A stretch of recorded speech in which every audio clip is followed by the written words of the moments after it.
In the book of Mark, chapter 2, verse 27 to 28, here it happened that when Jesus and his hungry disciples were walking through in the field of the corn, and the disciples of Jesus started plucking the corns. It was on the Sabbath. Now, this didn't sit well with the Pharisees, so they started complaining to Jesus, telling him that your disciples are breaking the law of Moses. They are plucking the corn on the Sabbath. And Jesus reminded the Pharisees of David and his men, how David ate the consecrated bread that was meant to be eaten by the priest alone. He reminded them, and then he went on to say that the Sabbath was made for man, not man for Sabbath. When he said that, he was reframing the purpose of the Sabbath. He was teaching the Pharisees, he was teaching them how the Sabbath was designed to save and benefit human beings. The Sabbath was never designed to trap them in burdensome and to trap them into man-made legalistic restrictions. Okay, God created the Sabbath as a blessing, a day of rest, and a time for renewal, not as a trap or as an oppressive burden. And he went on to say that the Son of Man is Lord even of the Sabbath. Jesus Christ is the Lord of the Sabbath. He said this. He meant that he is the originator of the Sabbath.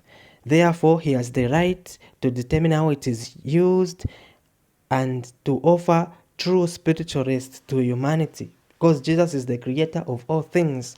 He's the one who created the heaven and the earth and everything that is in it. When you read Colossians chapter 1 verse 6, John chapter 1 verse 3, Hebrews chapter 1 verse 2, 1 Corinthians chapter 8 verse 6, it all talks about Jesus creating the world.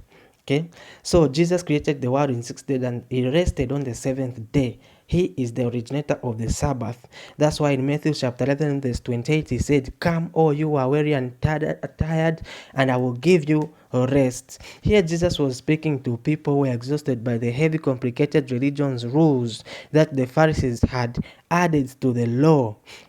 Okay, when he said that my yoke is light.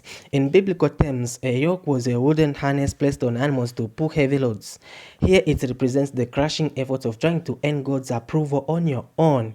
Okay, when Jesus tells his followers to learn from him, he is inviting them into a life of grace. His burden is light because he offers salvation as a gift, not as something you earn through exhausting personal labor. No. So when you read Hebrews chapter 4 verse 1 going down there, you will see that when you come into Jesus, you come into Sabbath. Okay, that's why the 7th day had the beginning but had no end. Even today, every day is the Lord's Sabbath. When you are in Jesus Christ, you are in his rest, you are in his Sabbath. That's the meaning and the purpose of the Sabbath. Thank you.